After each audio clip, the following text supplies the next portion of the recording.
This is a musician being prophesied to. No matter what way you're trying to take your life, God shall give you favor in a different arena. I shall place you around people of great status. And this is the kind of stuff that's causing so many church musicians to absolutely fail, and it needs to be stopped. So in this video, I'm going to show you how this is affecting so many musicians just like you and show you how to deal with it if it comes your way. So this whole being prophesied to thing has gone really unchecked for a very long time. It has really caused a lot of people, particularly church musicians, to feel confused and lost. And the bad part about this is that so many people have become addicted to it, so much so that when they hear such and such prophet is going to be at this church or at this conference, they start flocking to it like junkies to get a word. And church musicians are a very common target at these types of events. Like, they will walk over to you and lay hands on you without your permission, by the way, and, start telling you some prophecy or all of that, or they'll call you off the instruments and tell you to come up front and lift your hands and receive this word and all of that, right? And they proceed to tell you some of the most vague, misleading stuff at best, and outright malicious and toxic stuff at worst. Now, I'm about to tell you some of the things they say and show you exactly how to deal with it. But first, let me show you and tell you why this is something you really need to be concerned about. So every time this subject comes up, somebody brings up the whole false prophets versus real prophets thing. Like, they'll make a point about the stuff I'm talking about are the false prophets. But let me ask you a question. Do you really know how to tell the difference between a false one and a real one? Or are you just doing what most people do and say that the ones who say the stuff you like and agree with are the real ones, and the ones who say the stuff you don't like and disagree with are the fake ones? If the latter is the case, you are extremely vulnerable to being manipulated. Let's say you were looking to get a job promotion and you were really excited about getting it. But when it came time to get it, you were looked over and someone else got it instead. And you really believed and felt that you were going to get it and that you should have it.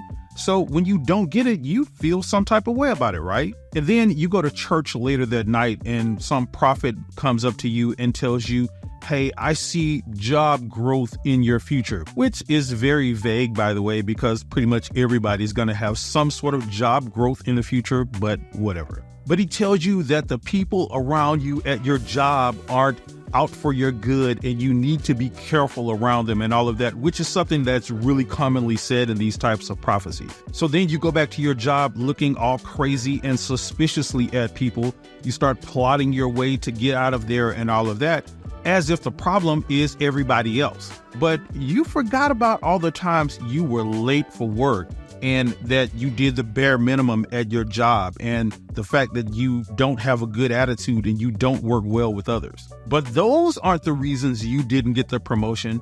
It's because everybody else around you is out to get you and they aren't for your good, and you need to be careful around them. And this is the danger in this whole thing, because you aren't going to focus on improving yourself, which is what will truly make you succeed. You're going to go around thinking it's everybody else and blaming others because a prophet told you that everybody else was out to get you. Now, there's another huge reason why you need to be concerned about this. But right before we get to that, if you're getting value out of this video, I need you to do me a quick favor.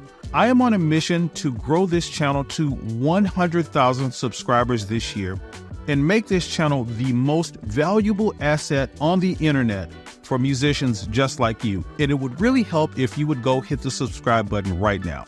So I would really appreciate that. Now, another reason this whole thing is really concerning is because a lot of the prophecies that you tend to hear and you tend to get in church is about money, wealth, fame, and status. People of great status. It's about health and fitness, or it's about relationships of some kind, usually about you getting a good wife or a good husband or something like that. And it's all in the context of you gaining these things. So they're really self-centered. And it's just really crazy to me how seemingly no one gets a prophecy that says you're going to cure world hunger, or you're going to help solve homelessness, or hey, you're not going to be famous and wealthy. You're just going to be a regular guy with a regular job and a regular family. which, by the way, is probably the number one prophecy that church musicians tend to get, that they're going to be wealthy and famous and all of that.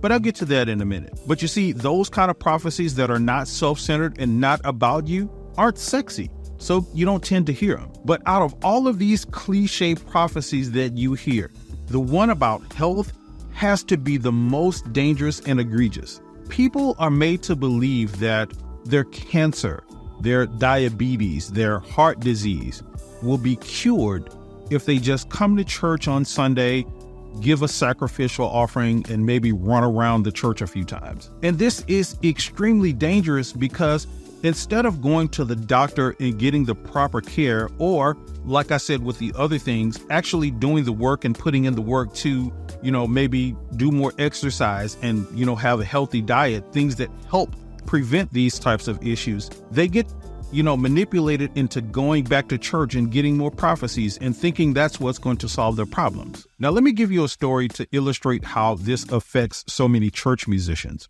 So I was playing for this church a while back, and it was called a fivefold ministry, which basically means one of the things that the church believed in a lot is prophecy. So at a conference this church was having, they invited this big name prophet. And of course, while he was speaking, he ended up doing the thing where he went around to every individual in the audience and gave them a prophecy, which again is something you really commonly see happen with these church services. But there was a girl that I was dating at this church, and he gave her a prophecy that she and I were going to be married within the next 3 years. And I was just like, okay. But she got really excited about it because she was like, oh my God, it must be true, because how could he have known you and I were dating and all of that, right? So she took it and ran with it and literally started planning our wedding. Not like anything formal or anything like that, just, like the usual stuff women would do, like start thinking about the venues, the colors, the dresses and all of that. She started putting all of that together. Now, the kicker about this whole situation is that me and this girl broke up a little less than a year later. And I found out that this big name prophet had like a 3 or 4 hour lunch with the pastor of that church, like the day before that service, where he was asking about some of the congregational members and all of that kind of stuff and their business, including us musicians. Now, the problem is, outside of this prophet basically lying, is that this girl went around thinking and believing that I was going to be her husband. So even after we broke up, she pursued me for a long time and wasted many years of her life thinking and believing that I was going to be her husband. So imagine seeing the person that you wholeheartedly believe you're supposed to be with somebody else. Imagine the pain and anguish that causes. And this is exactly how it relates to us church musicians. See, it's very, very common for us to get prophesied to and told that we're going to do great things. We're going to write music that's going to change the world, and our name is going to be great among men and all of that. And it presents this picture of us being wealthy and famous and having status and all of that, because it taps into exactly what most of us musicians have always dreamed of. So imagine, just like believing that you're supposed to be with somebody else and that not happening, thinking and believing that you're supposed to be wealthy and famous and all of this for your music and that not happening. And it gets even worse with church musicians, because outside of the confusion and anguish that causes, a lot of church musicians do this thing where they start treating other people badly because now they believe, hey, I'm all that. My name is going to be great among men, and you are less than me and you should bow down to me and all of that, which is why you got a lot of these church musicians with that bad attitude. And this is exactly why I think that this particular kind of prophecy crap really needs to be stopped. And you need to be really, really careful if you should get one. I personally don't let anyone come up to me and lay hands on me and all of that without my express permission. And if it's one of those cases where they try to call me up front and all of that, I'm literally just like, no thanks and all of that, as respectfully as I can. And this is exactly what I think you should do.